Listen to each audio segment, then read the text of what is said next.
Le propriétaire du zoo de Saint-Édouard avait recours à l'euthanasie plutôt qu'à des traitements vétérinaires. Selon des documents obtenus, il aurait été mis en infraction à de nombreuses reprises par le ministère de la Faune. Nous avons aussi appris qu'un vétérinaire qui a fait des consultations ici pour le zoo de 2016 à 2018 a renoncé à travailler avec Normand Trahan parce qu'il ne suivait pas ses recommandations.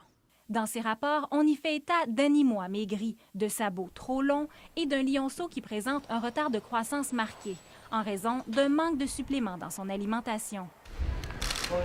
Normand Trahan aurait refusé à plusieurs reprises de faire des radiographies, entre autres sur une lionne et une louve, pour des raisons financières.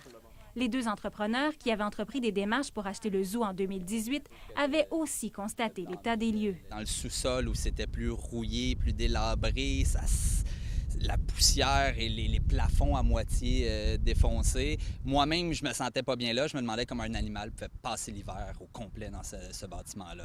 Lors des négociations, Philippe Étier et Alessandra Magini étaient liés par une entente de confidentialité. N'importe quel visiteur, même de loin, on était capable de voir que certains animaux manquaient de soins, entre autres des sabots là, qui étaient complètement retroussés. Ça se fait pas en 15 minutes. C'est des années de négligence. Même Philippe et moi-même avons de notre poche payé des poches de lait pour les employés afin de nourrir les bébés.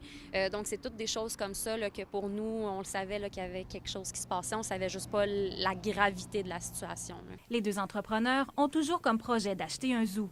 La SPCA confirme qu'aucun animal n'a quitté le zoo de Saint-Édouard pour l'instant et achemine par camion de la nourriture. Le dossier revient en cours au mois de juin. Charelle Traversy, TVA Nouvelles, Saint-Édouard de Masquinongé.